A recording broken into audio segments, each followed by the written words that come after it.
region in Africa, in Eastern DRC, in Somalia, in the Horn of Africa, and displaced by the war in our continent. And 2.5 million kids are out of school. This state of affairs speaks volumes of global leadership, and especially the peace architecture at the United Nations, and more specifically the gridlock at the United Nations Security Council. Today, a farmer in Kenya, in rural Kenya actually, knows there is war in Ukraine for two reasons. Number one, he paid more for his fertilizer, and number two, his fertilizer came late.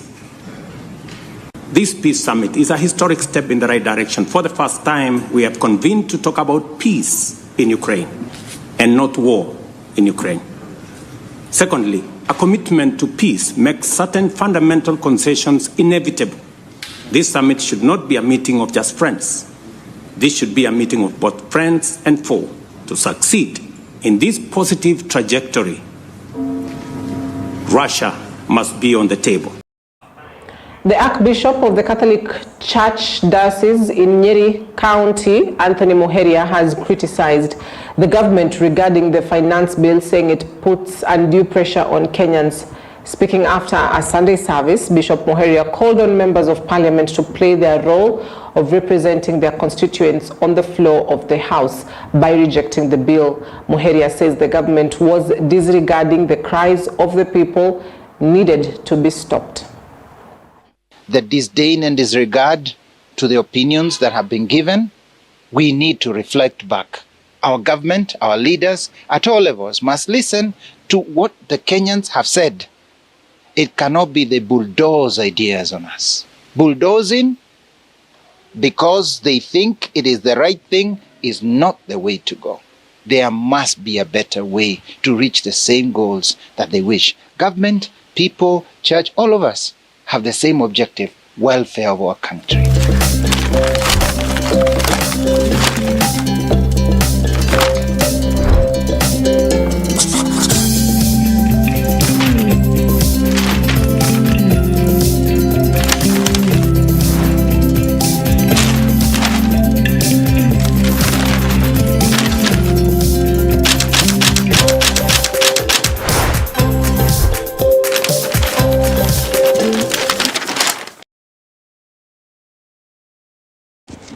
Now, the newspapers on the Standard: Ruto makes last-ditch effort to pass tax law. Ruto makes last-ditch effort to pass tax law. Now, polling all stops, President William Ruto has convened a friendly members of parliament or MPs meeting tomorrow morning to lobby support for the contentious 4 trillion shillings budget. The opposition has voted to take action on its members who will vote in favor. So that is a story that is on page 6 and page 7 of the Standard, where Ruto summons friendly MPs for meeting ahead of the finance bill debate. Legislators invited to the meeting include those from the ruling coalition, Kenya Kwanza, opposition members referred to as Azimio rebels, and independent members of parliament who have been working with Ruto's administration. ODM Secretary General Edwin Sifuna said all ODM MPs have been instructed to oppose the bill until necessary amendments are made. Now, parliamentary group meeting it is for a section of the Azimio MPs, as well as members of parliament from the Kenya Kwanza, that is the ruling coalition, and independent members of parliament. Now, the move comes as leaders from various political parties, professionals, the private sector, and civil society voice strong opposition to the bill, citing its punitive nature in case it will be passed without amendments. Now, remember, it is the Finance Committee met to table, to listen to some of the opinions as well as public views on the particular contentious bill, and they retreated to write a report. That report, well, it is set to be submitted in Parliament on Tuesday, that is tomorrow, so that members of Parliament can vote on this bill. They can either vote no or yes or abstain from voting. So it's a do or die moment, particularly in the National Assembly, if the report of the committee is tabled as it is, or some of the amendments or tax proposals, are submitted as they are. However, it is reported that there are some of the contentious proposals call them proposals, which will not go as they are, including the car tax, the 2.5% of the car tax, or the value of the car. It is reported that it will be scrapped off, including the percentage of VAT on mobile money transfer, as well as telephone calls. It is reported that it will also be scrapped off, as well as the edible oils, the 16% VAT on the edible oil. So it is reported because the committee is yet to table its report, but those are some of the contentious taxes that are likely to be scrapped off from that particular finance bill. Now, some of the leaders who spoke to the Standard revealed that MPs invited to the meeting include those from Azimio who are termed as Azimio rebels. Now, the meeting, originally scheduled for 7th of this month, faced multiple postponements, first to today, 17th, and subsequently to tomorrow, Tuesday, 18th. The reason for postponement was to allow the Parliamentary Budget Committee adequate time to finalize the budget process and conduct the first reading. A number of UDA MPs declined to comment on the matter, expressing a dilemma where they are torn between impressing President William Ruto by supporting the finance bill or impressing Kenyans by seeking amendments to it. Now, when contacted, Budget Committee Chair Kiharu Mpindi Nyoro referred the journalist to the Kikuyu MP Kimani Ichung'wah and Senate Majority Leader Aaron Kipkirui Cheruyot. However, speaking in Yatta last week, Nyoro defended the tax proposals in the bill, arguing that the budget is designed to enhance the lives of Kenyans. But the question is that what Kenyans are feeling at the moment? Also, at the same time, Joho says ODM will punish members of parliament who will back the finance bill. Now, Raila Odinga's Orange Democratic Movement plans to discipline its lawmakers who will support the finance bill 2024, which many have termed punitive. Joho, the party's deputy party leader, dared rebels to back the bill that promised new taxes, even as he urged a bipartisan approach to defeating the proposed law. The former Mombasa County governor said the bill will make life harder for Kenyans businesses, as well as predicting mass closures. And so that is just the latest from the ODM party, whose Secretary General Edwin Sifuna has said that he has written parties or letters to all 86 members of parliament of the ODM party to warn them against voting for this bill. Actually, to warn them first against being absent in the National Assembly during the voting, as well as voting for the bill. And so that is the headline on the Standard. Also, World Cup, here we come. The Kenya young starlets, that is at the under-17 team, defeated Burundi 2-0 during the second leg of the fourth round of the FIFA Under-17 Women's World Cup qualifier against Burundi at Ulinzi Complex in Nairobi. This means they now qualify for the World Cup. So allow us to take a quick breather, and then we'll come back shortly to just conclude on the Daily Nation and on the Star. Stay with us.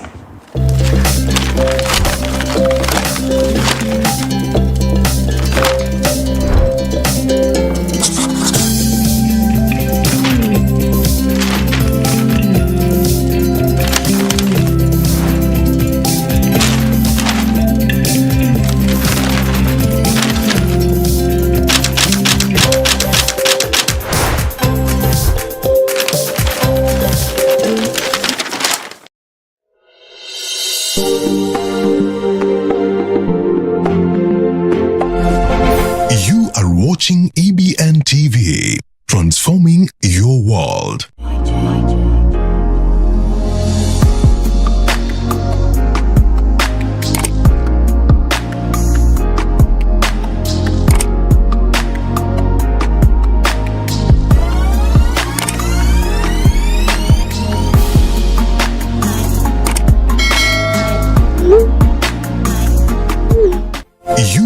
watching EBN TV, transforming your world. Are you craving something sweet to brighten up your occasion? Look no farther. Juliet Occasion Cakes and Bakers Limited has got you covered.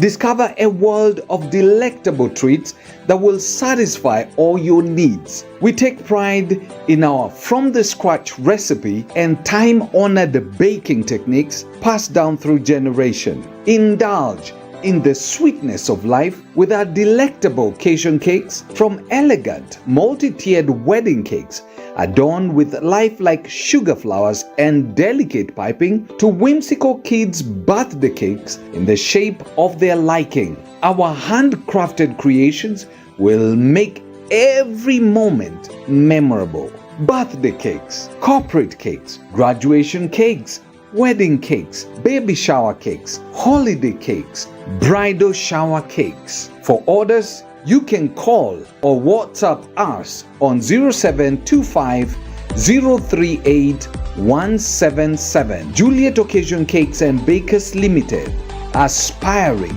to make your satisfaction our topmost priority. Are you looking to host an unforgettable event that will leave a lasting impression on your guests? Well, look no farther than Iconic Events, the premier event planning company in the region. We are an audiovisual equipment hiring company that has handled some of the biggest events in the country. We provide a reliable, comprehensive range of event solutions such as corporate events, crusade, weddings, worship experience, rorashios, etc. Our expertise centers on the provision of high-performance PA systems, quality backlight, stage lighting, high-resolution LEDs and projection screens, DJ equipment, live recording services, and sound installation. We offer a range of options to suit different needs and budgets. Talk to us and let us turn your dream event into a reality. Contact us today at 0711-238-353 or 0706-501-701 or 0731-706-003. You can also visit us at Buruburu Phase 4, Rare Court. Iconic Events, we got you covered.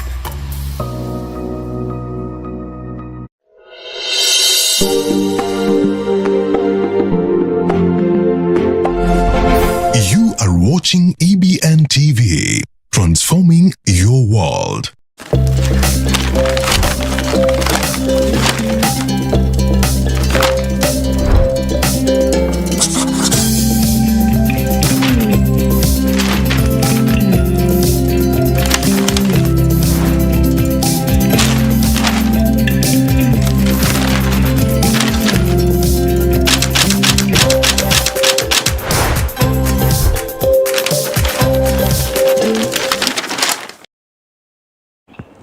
Welcome back. Now, the Daily Nation, why finance bill may face legal test. Why finance bill may face legal test. The National Assembly Finance Committee is expected to table the bill tomorrow.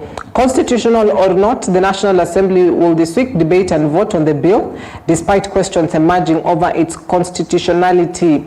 As some of the laws the bill is seeking to amend include the Affordable Housing Act, Data Protection Act, and Public Finance Management Act require the input of the Senate. Now, that is a story that is on page 4 of the Daily Nation this morning that speaks of the legal process concerning this finance bill of 2024, and that's a story that is on page 4 of the Daily Nation this morning. Why the finance bill may face legal challenge over the Senate's role, including Affordable Housing, Data Protection, and Public Finance Management Acts without Senate's input could trigger court cases. Now, the Housing and National Planning will be tabling that report after conducting public hearings that saw over 500 memoranda from Kenyans and other interested parties that was submitted. Now, the bill, which seeks to amend 10 pieces of legislation projects, raised 347 billion shillings to finance the 3.9 trillion shillings budget for the 2024-25 financial year is unveiled by the National Treasury Cabinet Secretary Professor Njuguna Ndung'u last Thursday. Now, the lawmakers earmarked for changes, or the laws earmarked for changes, include the Value Added Tax Act, the Income Tax Act, Excise Duty Act, the Tax Procedures Act, and the Miscellaneous Fees and Levies Act. Those are the 5 main tax laws that we have in the Republic of Kenya: VAT Act, Income Tax Act, Excise Duty Act, Tax Procedures Act, as well as the Miscellaneous Fees and Levies Act. The others are Affordable Housing Act, Data Protection Act, and then Public Finance Management Act. So it's a question of, is it legal for the National Assembly to go through and amend as well as pass some of the proposals without the bill going through the Senate? Now, the problem is this particular bill, finance bill, does not go through the Senate first, as was explained by Senator Okia Omtata, who's as well as an activist, but says there's a due process in place that has been put up to ensure that this particular bill has to go through the Senate first.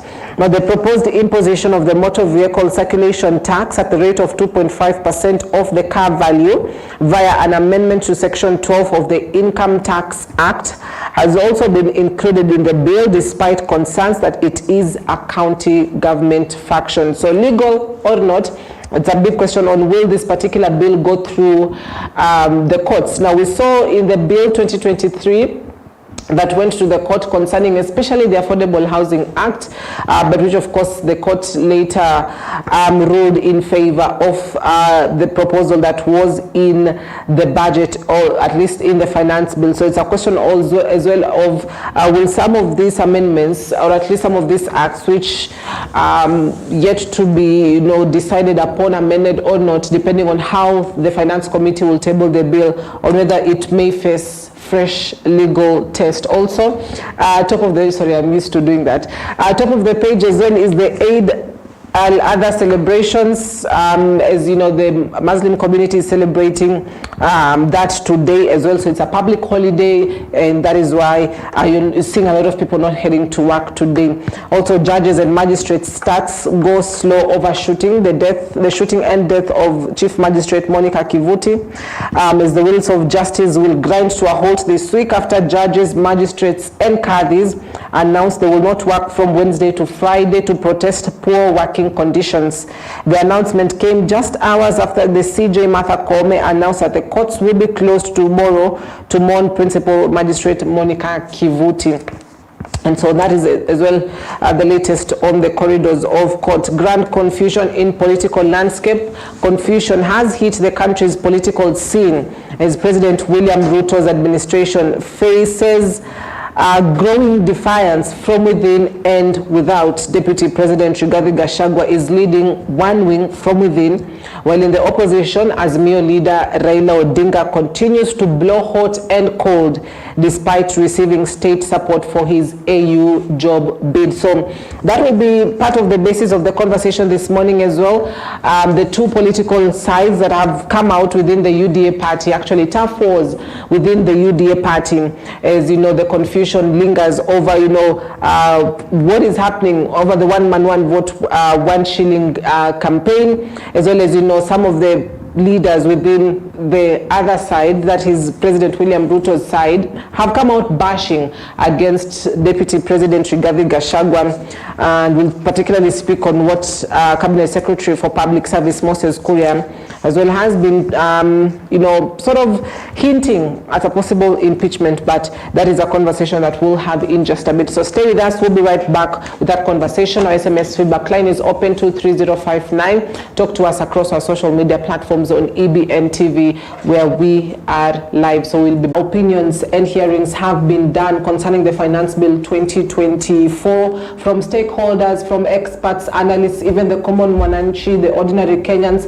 They've been able to have a say over that particular bill. It's a question of now, does it turn over to how members of parliament will vote as that particular voting takes place at the National Assembly tomorrow, that is Tuesday 18th. So all eyes will be at the National Assembly. But aside from that, we'll also have a conversation around around the two men that are leading this country, President William Ruto and his deputy Rigathi Gachagua, and the allies, or at least a barrier has been formed between the two sides, one that supports President William Ruto, the other supports Deputy President Rigathi Gachagua. What are they jostling on about? What is at the center of that particular feud? So we'll be having a conversation around that. So let's get started. My guest is in studio. I'm joined by George Ngaira, who's a political analyst as well as a commentator. Thank you, George, for coming in this morning. Thank you for having me, Michelle. And you said the streets are empty, yeah? Completely empty. You know, if you look around, you might think it's actually a weekend. Wow. But we are happy to have an extra free day in a week. You know. So how about we get this conversation started? Yes. We'll kick it off with the Finance Bill 2024. And, you know, following that budget reading on Thursday last week by the Cabinet Secretary, Professor Njuguna Ndung'u, read a 3.9 trillion shillings budget. You know, spoke about how the government really intends to make this budget about the bottom-up economic transformation agenda and sustaining it. And they would love to do that by expanding the tax bracket so that they can get more money in just to push the agenda forward. Before we get into the details of it, just what is that outlook perception that you have concerning this bill? First of all, thank you for having me, Cynthia. You know, every year government has a duty to prepare its annual budget, which is which are basically revenue and expenditure estimates on what on how they're going to run their government and what it's going to cost, and of course, and also as a clear work plan on how they're going to raise revenues in order to be able to support such expenditure.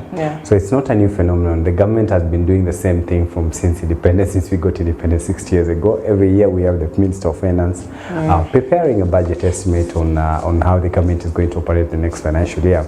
And so this is not a strange thing, only that we this time around Kenyans have really been very keen. And these are the benefits of the 2010 Constitution, which actually ensured that it enshrined what you call public participation, because government does not run on its own source of revenue. It runs on taxes, and these taxes come from extremely hardworking Kenyans that sweat on daily basis to be able to generate these taxes, so that then at least they're able to support government to run its activities. And that's why the 2010 Constitution ensures that more and more Kenyans become more aware of the process and be able to be part of the input that is required, so that at least we have a budget and a government that is all inclusive in terms of the contribution of people in terms of its running. So I'm happy that this time around more Kenyans are now concerned, because before governments would be able to plan whatever thing they have and not necessarily pay attention to what are the priorities of the people. And so the kind of attention that it has been given this time around is highly welcomed, and I'm looking forward to even the next processes and how it's going to be. And Kenyans must not move out of the way. They must keep tab of what's happening with the bill, even as it goes back to Parliament. Now the bill is there. Just for the benefit of your viewers, the bill now is with the Finance Committee, who then will be presenting it back to Parliament for the second reading, so that then it can be reviewed and be voted on. And in case of any amendments, then it moves into the third reading, where the bill now is finally being voted on with the changes that might have come, because a lot of people think that it's a done deal. All these proposals that are there are still being panel beat in between the groups that are involved. Of course, the Finance Committee, the Budget Committee, the Finance Committee that is being led by the MP from Molo, and his entire team have a process to go through before it finally become law. And so I look forward to see how that goes and what Kenyans and what Kenyans will have to say at the end of it. Right. Yes. And you know, you've put up a proper explanation of why there's a lot of attention on this particular bill, because if anyone is alive across social media, they would have been able to see just some of the reactions and the hashtags that were being pushed and what they wanted done. And what word is they wanted members of parliament to vote no for the bill. And this concerns some of the proposals, which you rightly put are not cast stone. There are still things that are under deliberations and are likely to be changed. And the last information that we had was that there is a possibility that some of these taxes are going to be removed from that particular bill, and that concerns the car tax, 2.5% of the car value, M-Pesa money transfer charges, as well as the tax on bread, the VAT on bread, which would have seen bread rise by 10 shillings. And so this sort of pressure, if I'm not wrong, this is the first time we're seeing this kind of pressure on the government to an extent where they're deliberating on changing some of the proposals. Why now? What has shifted on the voter, or at least this person that pays taxes? What has changed is that Kenyans have become more aware of what the government processes and what is their role in terms of such government processes, including this budget making process. But also what I was alluding to just before we came on air, I was telling you that with the media and the new social media, is that then flow of information to the public is much faster and wider, as opposed to when it was before digital media, and most people didn't quite know anything about this budget making process. And even before that, before the 2010 constitution, it was always just a personal affair between the president and his minister of finance. Not so many Kenyans understood. Not so many Kenyans understood the budget making process and what some of the propositions there. Maybe for the benefit of your viewers, that this particular finance bill has almost 200 tax proposals on the different kind of taxes, the eco taxes. Those are the people don't quite know of other minor products. And so this, I think the new era of social media has given a platform for more and more Kenyans to be aware of what's happening. And I think that has been the game changer, because then once everybody is alert about what's happening, then it means the level of feedback is also a large scale, as opposed to when it was before that. Because back then you only needed to have a president and his minister of finance, and they decide politically how to dish the what you call government fodder. Back in the days, how to dish the regions, sometimes being done politically and even at worst ethnically. But then now we are at an era where social media is very wide, and the constitutional requirements also are very wide, because public participation is actually enshrined in the constitution. So the parliamentary committee that is in charge of the finance, for the finance committee that is in charge of that is working on the finance bill, has also a legal requirement to actually go to the people and engage in them. And that legal requirement then exposes the details and what the details of the finance bill to the other people, who then become alert and able to engage it. And I think it's a good thing. These are the benefits of the struggle that we went through for very many years to deliver the new constitution, a struggle that took almost 20 years and cost people's lives to get here. And I think I'm very proud that Kenyans are very aware now of what is their requirement and input in as far as such legal processes, and many others as well, not just finance. There are many other things that also happen in parliament and also across government, which still the constitution, the 2010 constitution, demands that such processes go through public participation. And I think we're in a very good space. Right. Now, if you look at some of the taxes that that are being proposed, let's talk about the car tax, 2.5% of the car value. Now, initially when this began, because the threshold is at a minimum of 5,000 shillings, 100,000 shillings per year, and there's an argument that, why should it, cost an uproar from you if you do not own a car? And later perhaps you just for the benefit of the viewer, for them to understand what the car tax is and just how much it affects whether or not you have a car or you don't own a car. I think it's a proposal, and maybe the wisdom from government, because this president, clearly we have a historic budget. Yes, every year since over the last 10 years, our budget has kept on rising. And obviously with the 3.9 trillion budget, it means the government and estimating that KRA might be able to raise maybe 3.3 or something like that, what they're targeting this time round. 3.4. Or something like that. So there's also a deficit of about 500 something billion that they're supposed to raise through debt. It means government has look at all these alternative ways of raising revenue, and car taxes, motor vehicle taxes, as you've just alluded to, is one of those proposals. And the way they are packaging it is that they're packaging it as a rich man's tax. It's just a way of being able to raise revenue from those who are earning the most. In order to support the least. The president has been explaining that for a long time, even with the housing project, that we want to raise this levy so that those who are at a higher scale can be able to contribute to the national building. And so they believe that those who are driving cars then are in a position to be able to contribute more in as far as the tax revenues are concerned. But my sister Cynthia, is that everybody thinks that when you just talk about motor vehicle tax, then you're referring to the private vehicles that people just use for them to go home, to travel around as a for leisure. But they forget that it's also a means of transport. Vehicles are part of a production process, the kind of investment that you put in a business or in a commercial process. And so when you raise taxes, particularly this one that is pegged on our insurance policy, because that's where it's actually is pegged on, is that then the cost of insurance goes up. then the cost of actually sustaining and maintaining that car goes up. And you can imagine if that car is used as a commercial, as a tool of production, then it means the cost of production goes up. Then technically that then translates into the cost of selling a commodity. That means the purchasing price goes high. Yeah. If I'm doing deliveries and my cost of running, my cost of maintaining a vehicle, say fueling a car, was 1,000 bob a day to do some deliveries. So in a month I spent 30,000 shillings. Then it means with a percentage increased over that, even if it's 2.5%, it means my cost of production per day has also gone up.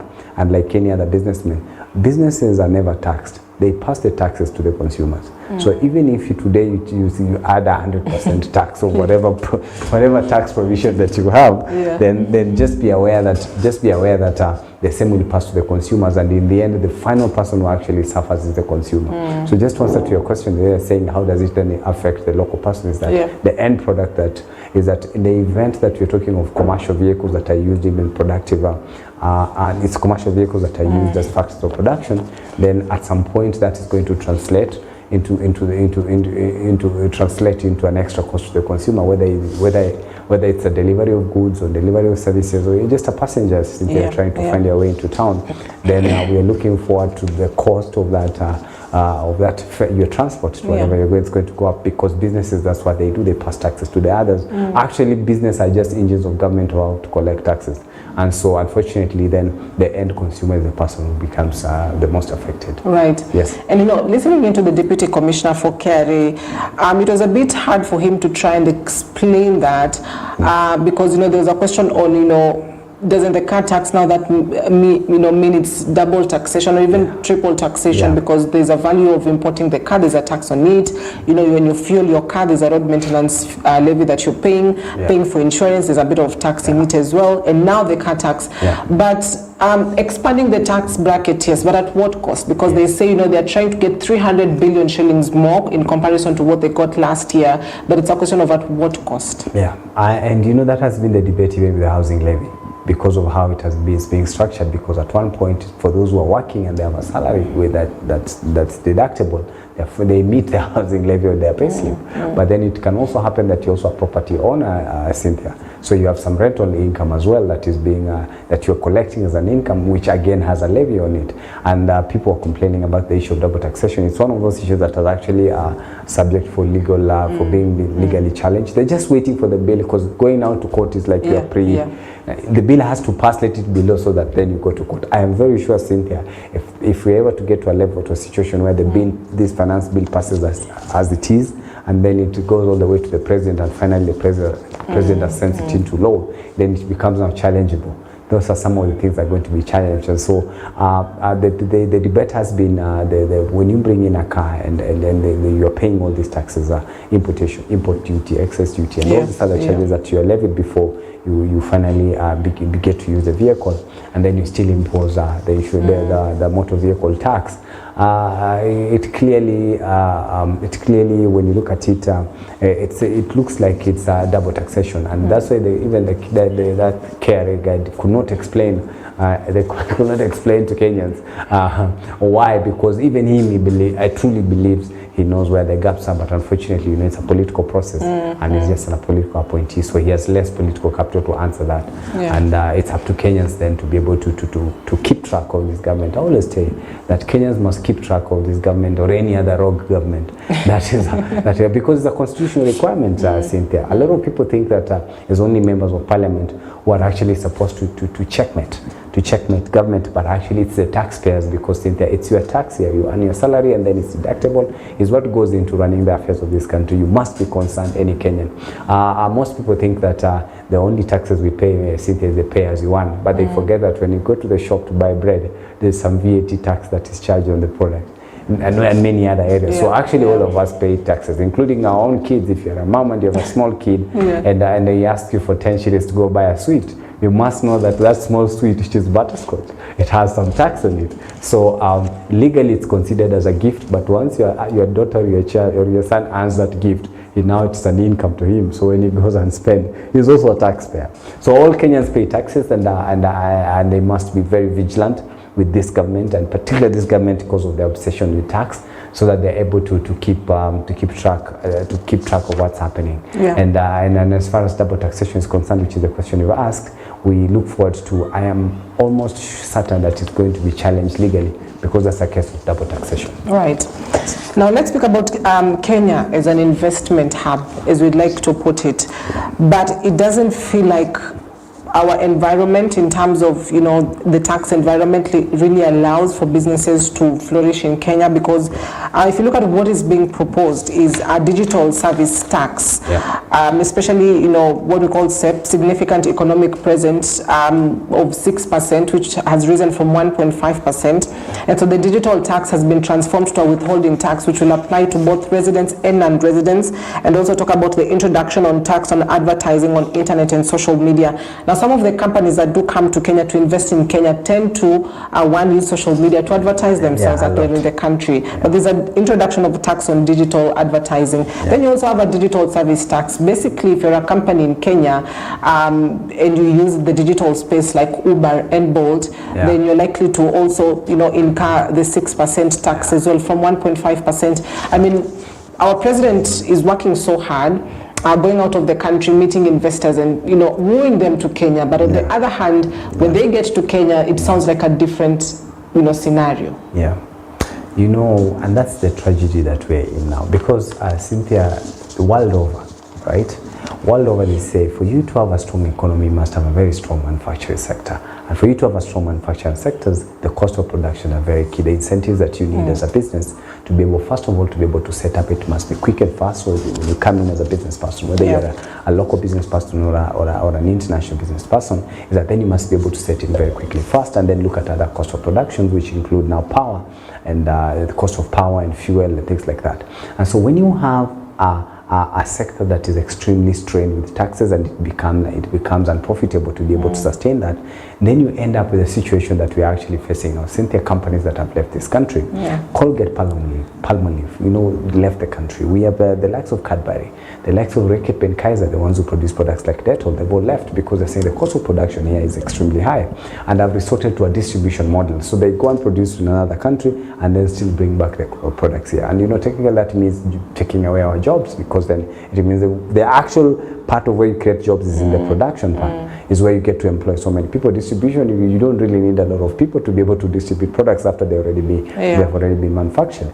And I think this president's obsession with taxes for his own personal short-term benefits and not in the interest of the country. I have said many times that it's the duty of all Kenyans to pay taxes, Cynthia. That's a constitutional requirement.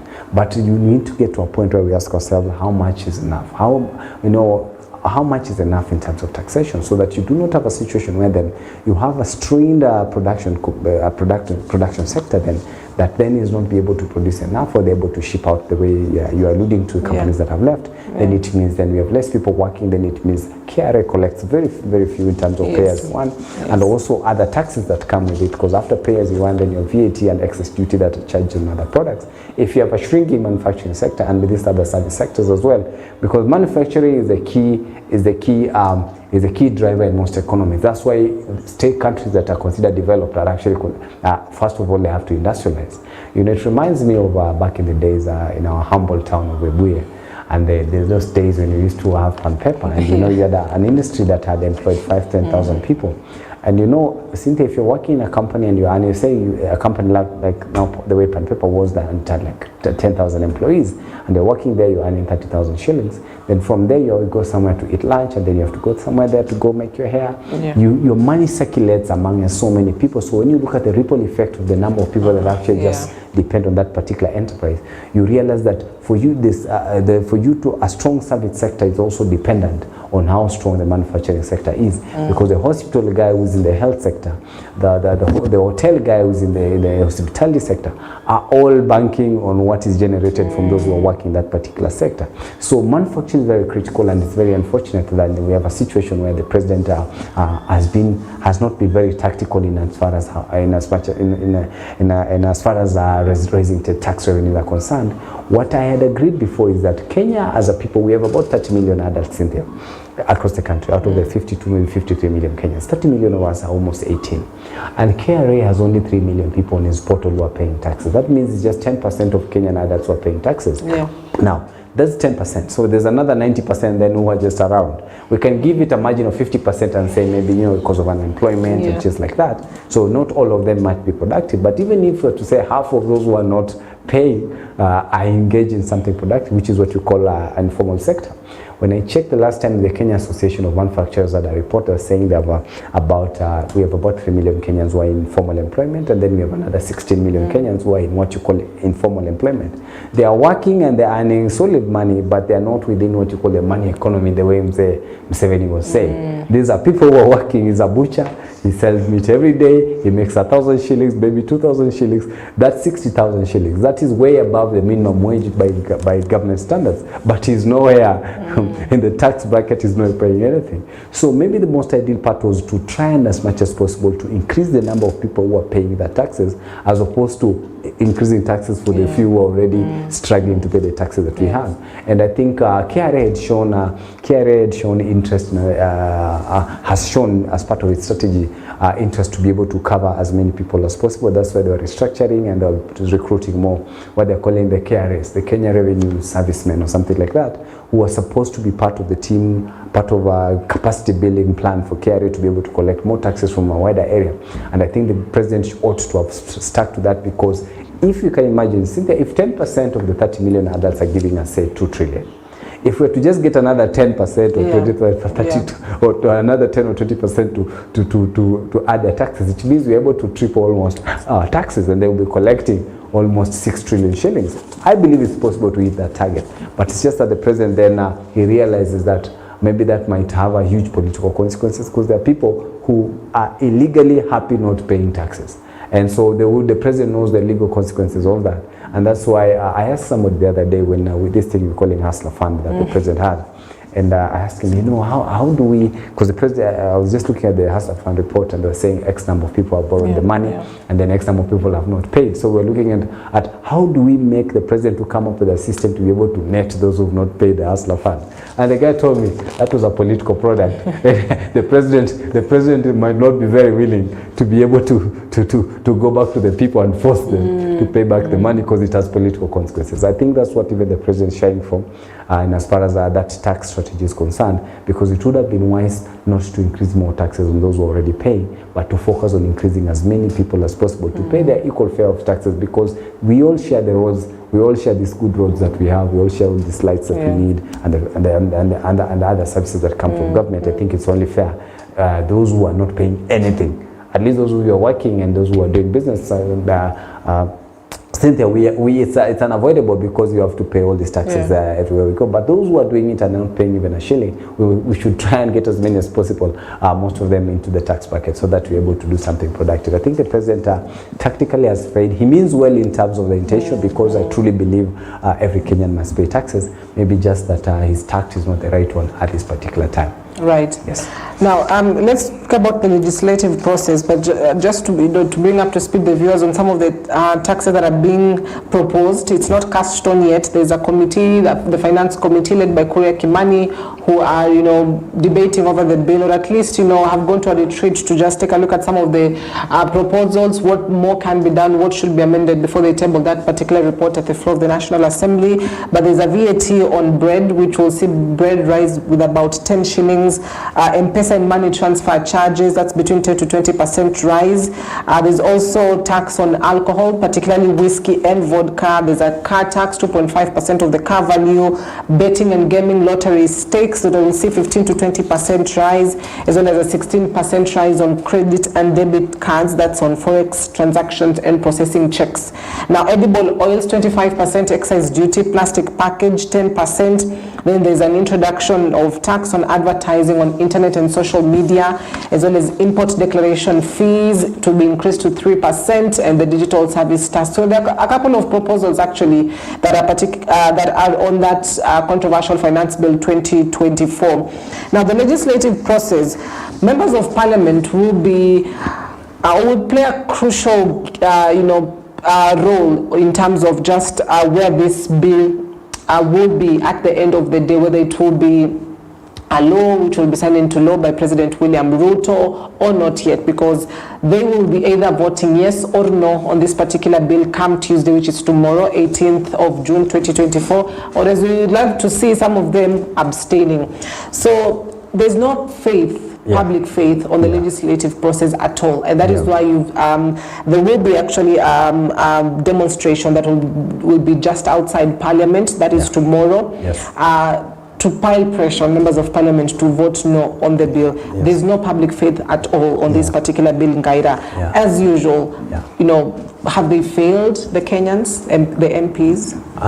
You know, they haven't yet failed Kenyans because, like you've clearly put it, it's still a process that you're going through.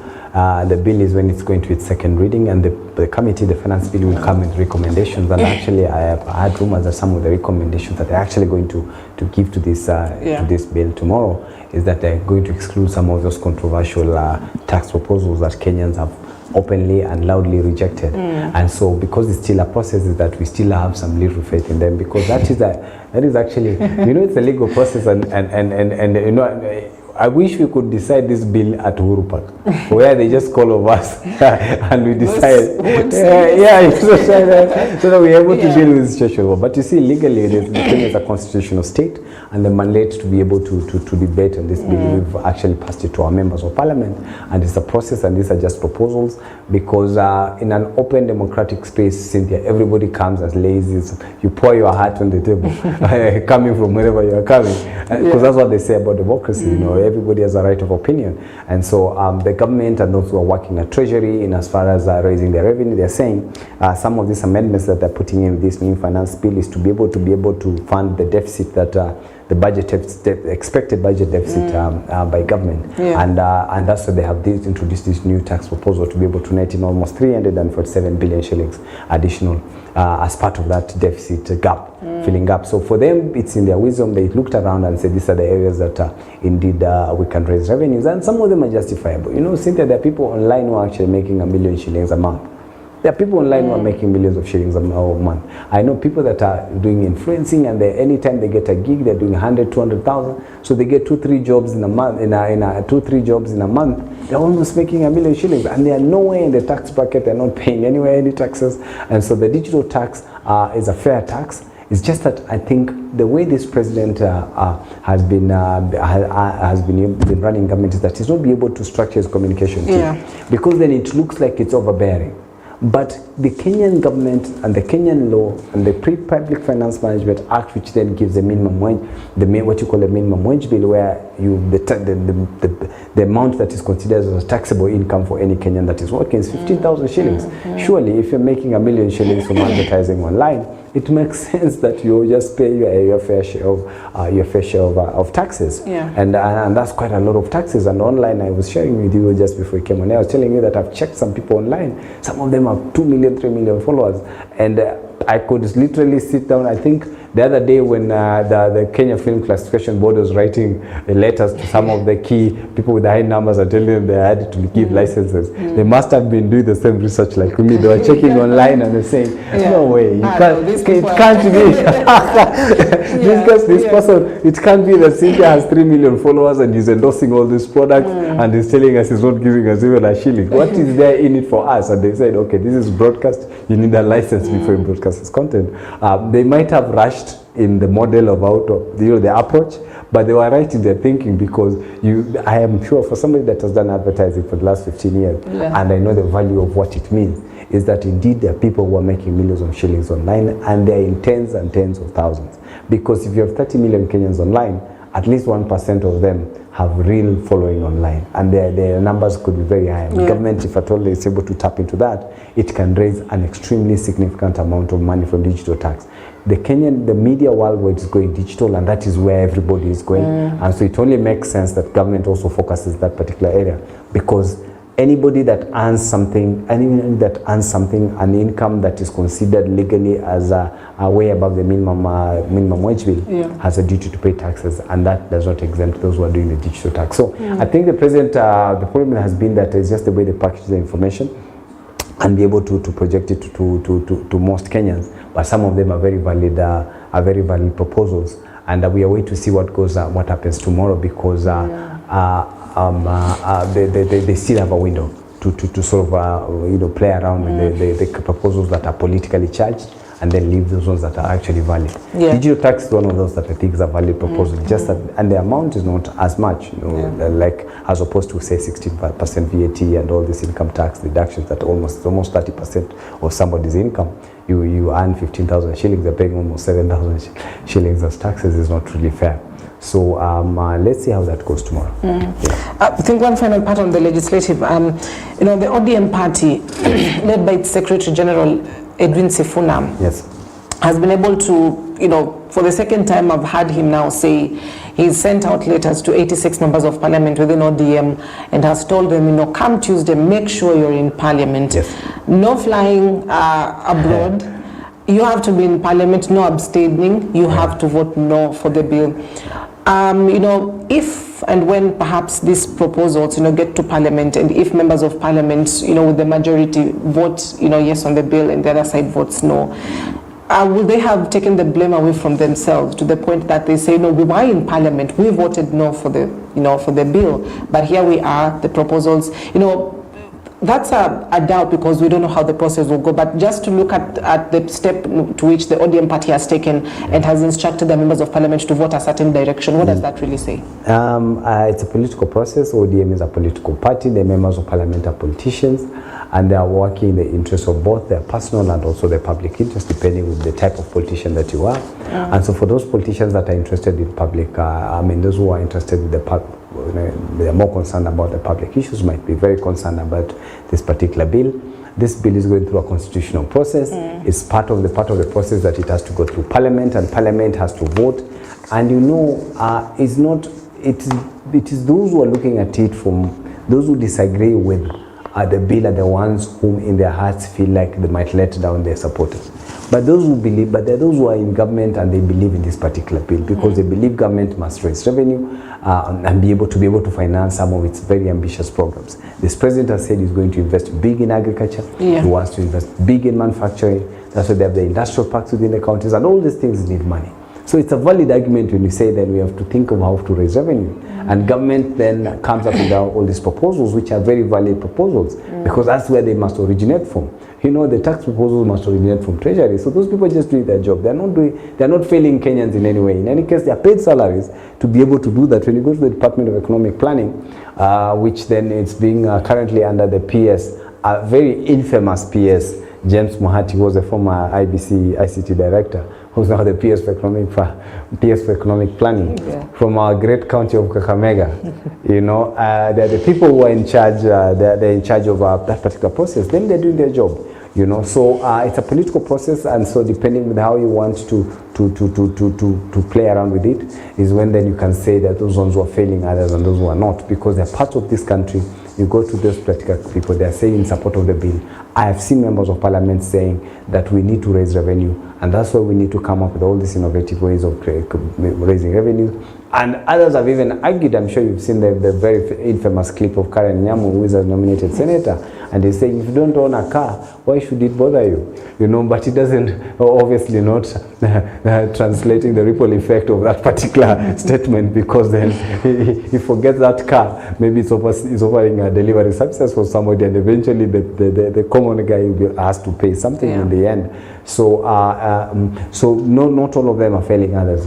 Those who feel that those who are coming, those who feel that our settlement, and they feel that this bill is not very favorable to the common person, might then agree that they wouldn't want to let down and the people and then be able to reject it. But it's a constitutional process. Now, democracy, Cynthia, they say that a majority have their way, but the minority also have a right to have their say. And I guess ODM, being a minority party in the parliament, what they're simply saying is that we want to go and do our bit, and that is by rejecting this particular bill and be able, so that it can go back to Treasury, and it can go back to the committee and Treasury, and they can come up with a much favorable bill. But you see, the timeline is very small because the bill has to go through before 30th. Because government collects funds on a daily basis, so the bill must become law before 30th of June, so that from KRA can start collecting the new tax from June 1st. So the window is extremely very small, and so I don't know, I'm sure they're looking at it and working out on mitigations, so that then, and part of the mitigations could be what you're alluding to. You're alluding to that some of the proposals might be done away with. And I've seen a bunch of them. There are almost 5 or 6 of them which are controversial. They might do another thing.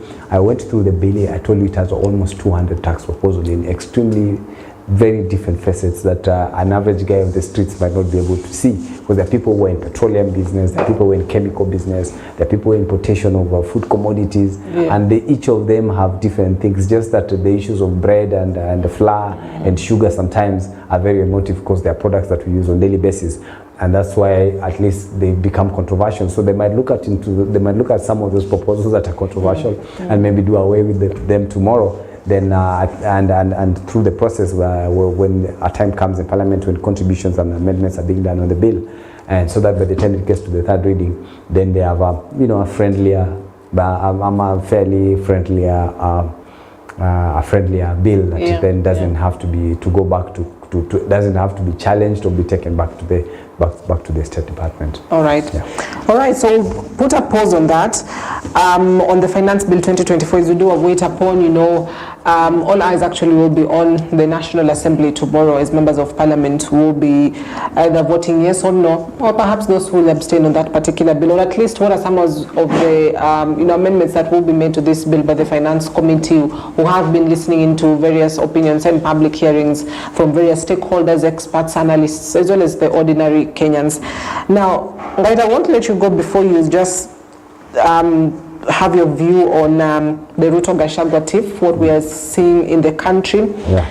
From about 2 weeks ago to date, what we are seeing is allies of the deputy president. Turmoil. Allies of the deputy president, allies of the president, each throwing jabs at each other. And the question really is, what are they fighting over? Gaita, what is at the center of this turmoil? They say politics is about interest, and obviously they're fighting for their own political interests. Rigathi Gachagua is obviously a politician. He's been around for a while. He might have not been around in terms of elective politics, but remember, Rigathi Gachagua first of all worked with government, and then he went into politics. He was a PA, long-time PA for President Uhuru Kenyatta, and he was part of the campaign teams and the mobilization. Then he was part of his brother's campaign when he became the late Gachagua, the former governor of Nyeri. His older brother was first American. The one who passed on. The Ritu, I think it was called the Ritu Gachagua. He was his older brother. He was a member of parliament before that. Then he became governor, and then when he passed on, Gachagua himself then came in to become member of parliament. So obviously, somebody that has been in the political operations for a while, he understands. It's a very passionate campaigner. When you listen to him, he very easily resonates to his supporters. And obviously, there's a fallout. And I said here in one of the stations some time back, I said, once elections are won, because their primary, when they were coming together at that particular time, they were planning to win elections. That objective was met, Cynthia. They are now president and deputy president. Now we have the bread on the table, and now we are supposed to share with it. And sometimes, as human beings, then interests change, because then now we are president and we want to run things a certain way. And then maybe the other person believes that this is not the approach, this is how we're supposed to do it. And remember the fallout that was there even between the President William Ruto and President Uhuru Kenyatta and Deputy President William Ruto then, was that President Uhuru Kenyatta, after getting re-elected, he wanted to sort of run a unified government where everybody comes on the table and be able to build a better legacy for the country. But the others who thought and knew that if I agree with this one, then politically my interest goes out, because then I lose the base.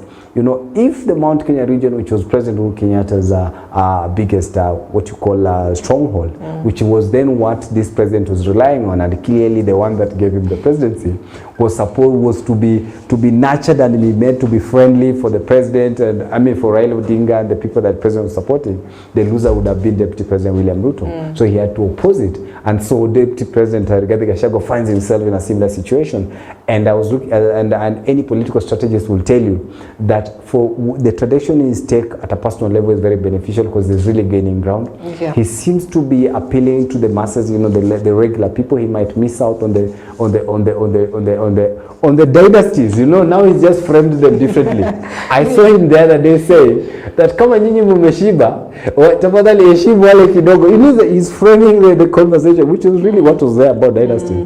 But now he's packaging it in a different way as overzealous leaders, and he's trying to play as an outsider. And I was telling somebody somewhere that if this Deputy President Rigathi Gachagua succeeds to be able to project as an outsider within a government that is a Deputy President, then he just needs to do one final thing, what the Deputy President did the other time, to oppose the president, the way, you know, President William Ruto opposed the BBI bill right in the face of President Uhuru Kenyatta. So I'm waiting on what happens with the finance bill, and I'd like to see this Deputy President reject that finance bill right in front of the President, and he would have created a whole new base that he can run with. And I think it's for his own personal gain, as you're alluding to, that what is his interest. The interest is political, but it can also be commercial because of some of the things that are being said here and there, that there's some business agreements that are here that agreed on that are not going through as they were supposed to be. You had the governor of Nyeri actually even pointing out that there are budget cuts in the office of the Deputy President. There's some functions that he was given. He was supposed to manage this issue of coffee and tea, and there's a coffee sort of a steering committee that is in charge with that needs funding, that they've only given him 4 million. So we're saying, what can 4 million do? And there could be such challenges there, which are largely commercial. So it's both political and commercial interest, and I think the Deputy President, and being a new player, he understands that he needs to they always say politicians are always looking at the next election. They are done with the 2022 elections. We're almost halfway, Cynthia. You know, if we get to December, we're almost halfway the term. So anybody that actually wants to run for any political seat, including you, Cynthia, you need to begin to prepare your committee now, so that your people can get ready early. Because politics is not just a campaign. You start with strategy, then you go into funding, then now implementation of the strategy, and that process requires time and early planning. And I think for him, in the interest of 2027, being that you're also likely to face what you call generational change, and is facing some very local competition. Young men there, Ndindi Nyoro and Kimani Ichung'wah, most of them in their late 30s and early 40s. Rigathi Gachagua is in his late 50s, so 2027 he will for sure be above 60 years. It's an era where this country will have new players, including our very own Edwin Sifuna and many others that you just had to. I had to put that in. But the mood is that we are transiting towards a generational change, and I think Rigathi Gachagua is fully much aware of that. He's trying to make sure he packages himself so the 2027 election he's not easily replaced as it's being alluded currently. That we might not even see him on the ticket with President William Ruto, because he seems to be forming other allies.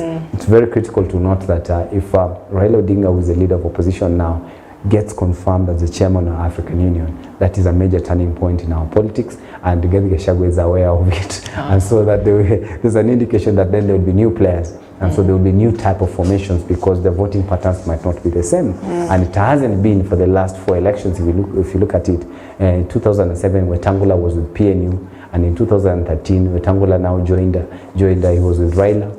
And then that 2013, Mudavadi was in his own, and then joined the Uhuru's government. But in 2017, he joined NASA, so the flip-flop that is there in politics is always expected. And I think this particular Deputy President is very familiar with that. He knows then the players might be different, so he has to plan on how he's going to survive. Somebody mentioned to me that what happens if Rigathi Gachagua, Malawi has just lost a vice president, the president who is being buried, I think, today or something like that.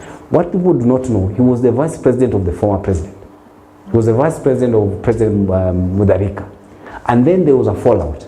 Then he left the government and went and campaigned for the opposition candidate and moved with his people. And they formed government, which is what somebody was mentioning to me about, and I just wanted to mention about Kalonzo, that what happens if Rigathi Gachagua, who has said that they have 6 million votes, and then moves and takes a friendly candidate, bearing in mind that then we are assuming that Raila Odinga is not there. It's a very clean sheet. And then you're talking of 6 million voters, and then becomes the running mate of Kalonzo. And then to sell Kalonzo as a new candidate, he brings in 2-3 million people. We're talking of 9 million votes. That changes the game completely. And if it's worked on early, Cynthia, we could be talking about different game plans that currently, because it's very easy to, Kalonzo looks like a fairly decent guy, very easy to sell across. But if other people see that he already has such a huge backup, it's very easy to bring in the other regions. And that could be a major turning point in that election, and could even lead us to a one-term presidency of this particular president. So Rigathi Gachagua, I think, is looking at that. So it's both political and economic interest, to answer your question. Right. What is it? But does this political duel between the two leaders at this point in time really benefit the voter? Because, We've just come from 2023 where there were demonstrations. Perhaps things stalled a bit. You're coming to 2024, and people are really now starting to pick up, over new, I'd say, tete-a-tete between the president and Raila Odinga. Then now you're talking about the president and his deputy, Rigathi Gachagua, cannot sit eye to eye. The center of it as well is the one man, one vote, one shilling. But we'll get to that. But does this political duel benefit the vote at this point in time? It doesn't, because we elect leaders to be able to serve us, and there's a time frame when they're supposed to serve us, and there's even a legal provision as to when you're supposed to start campaigning, Cynthia. Actually, it says the IBC will declare the time for you to start campaigning. That is the official campaign period, and which is largely almost 3 months to the election. That is when you're supposed to campaign. That's why in countries like in develop, and this is the challenge that we have in terms of structures. When you have countries that have strong institutions, do not politic all the time. That's why in the UK they've had almost 5 prime ministers in the last 10 years. 5 prime ministers. You had David Cameron, and then you had Theresa May, and then you had Boris Johnson, and then you had Liz Truss. Now you have this Indian guy. 5 prime ministers. But government hasn't changed. They've not had any elections. People are moving on with their business, and the prime minister can call an election. To the prime minister, less than 2 weeks ago, the current prime minister of the UK has just called an election which will be there in July, in a month's time. You understand? Because they have been able to actually separate politics and business, and politics is very timed, and so that once you do the elections, people move on. Somebody just votes and goes away, and we don't have to worry about the kind of politics that we have. Sometimes that's even ethnic based. So whenever there's a general election, you hear Cynthia saying that I've shut my shop, my saloon, I'll come back after a month. Because of uncertainty and things like that. So the loser here is the voter, because especially now we still are new in this particular government. It has only served almost 2 years. It still has 3 years. 3 years is a very long time, Cynthia. Maybe we could be having such debates in 2026 heading towards 2027. And so when you have then political interests that are now blocking the normal operations of government, because those who've done business with government will tell you there are actually real political consequences to serving the political consequences. Too much politics has an impact on how government services are run, because then it changes how budgets are done, it changes how programs are run, it also changes how the civilians then are served at the front office. And so it's a tragic thing. Most people were saying that we were hoping that this kind of fallout would be there in 2028 after the general election, and that people are planning themselves for a second term and things like that. But it's very unfortunate that we have to deal with this into 2 years into the election, and without a doubt it's going to affect the way services are being delivered, and also some regions. Remember, the people who voted for this government and are part of the shareholders of this government, they were expecting something from this, and if that money does not come to their region, then of course there's a fallout, and then politically, then without a good political atmosphere, then even the people who are there, the governor that should be, Governor Kaiga, who should be serving his people, is now on the road. He's now on the road campaigning, defending the deputy president. And maybe he was supposed to have a business meeting at his office to go transact something or run a public program. But because of the nature of politics and where we are at now, he has to be on the road and go do other things. It for sure has an impact on how services are conducted. So we've got about 2 minutes to wrap it up. One man, one vote, one shilling. This is largely a revenue sharing formula that is based on population and just how much money will go to counties that are most populous. And we've seen a lot of mixed reactions from that. The leaders from the northeastern who are saying, that is extremely tribal. Gachagua in Mount Kenya says, it's only fair that it's that way. Others in Mount Kenya were saying that's tribal. What is your view? First of all, in a democratic state, I've said many times that everybody has a right of opinion. Those who are advocating for the one man, one shilling, one vote is their right of opinion. We already have a revenue sharing formula that was discussed and went through Parliament for them to be able to arrive to that.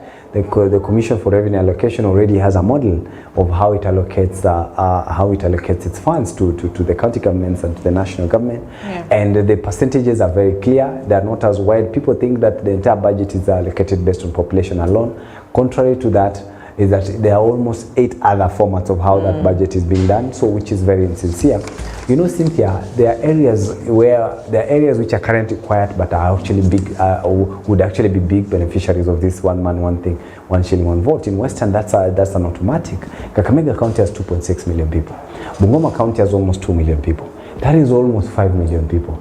This 1 man 1 shilling would probably be the largest beneficiaries of this 1 man 1 shilling, more than even Kiambu. In Central Province, by the way, it's only Kiambu County that would be the beneficiaries of this 1 man 1 shilling. Others, Nyeri, Kirinyaga, and these other smaller counties like Murang'a actually stand to lose because such format then takes away some of the money that they are getting.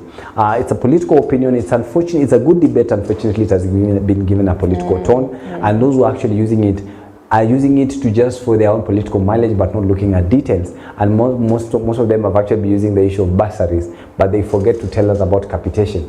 You know, the largest funding that goes into the sector, the education sector, is through capitation. A school in Ruiru with 1,000 students gets far much more money than a school in Garissa that has 200 students, because capitation is done per student. You understand? Yeah, and that is where the bigger budget, you know, CDF is a very small chunk of what goes to the constituencies. So for those who are using bursary as one of those main reasons as to why they are fighting for the 1 man 1 shilling 1 vote, and it has been part of the debate, they keep telling us, oh, there's a student in Northeastern who's getting a CDF allocation of 10,000, 20,000, almost 4 or 5 times what a child in Central Kenya is getting. But they forget that Central Kenya is getting not just Central Kenya, I've told even Western region, are getting the highest share of student capitation, which runs into billions and billions of shillings because of free primary school education format. You know, then it means government budgets for students' welfare per student. So already the Central and the Western region are the biggest beneficiaries of the capitation program, which runs into billions, which is much, much, much bigger than even what the CDF gets. An MP gets just 100 million. And by the time he divides it into the other core functions, because CDF doesn't just go into bursaries, it's split into other security functions and some community projects as well, building of classrooms. So bursary is maybe just 30-40% of it. So you can imagine if I'm getting 100 million in my constituency and only 40 million goes into bursaries, it's not comparable to what the capitation of per student that comes from government, which is allocated almost 300 billion for the free primary school. You know, education gets the highest allocation. I was just checking. I think even this financial year, they have over 600 billion. It's the highest funded department in government, and most of that funds actually go into capitation of students for the free primary school education, and I think day schools as well for high school and things like that. And so they are done per student. So the biggest beneficiaries of this particular program are actually Central Region. So for me, where I see it is that it's a good debate, it's a valid one, that it's only fair that every Kenyan gets its right fair share of their taxes, but then it has been given a political connotation, so it becomes a bit difficult, because then you have to respond to it politically. That's why even those of us who come from extremely populated counties like Kakamega and Bungoma, we should be happy about this 1 man 1 shilling 1 vote, but because they've given it a political cloth, we now hate it.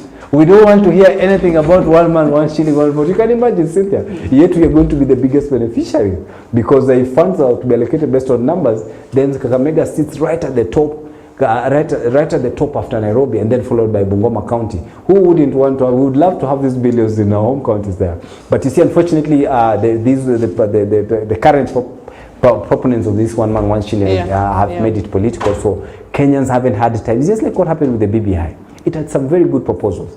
But Cynthia, because of the politicization of that program, and they kept saying this is about sharing seats, it's about extending dynasties in the government, and they ended up poisoning a very good product that could have just been discussed, and areas where people disagree, we remove what is missing and then go with what the proposals, some of the good proposals that were good there. Remember, BBI was actually changing the format of sharing revenue.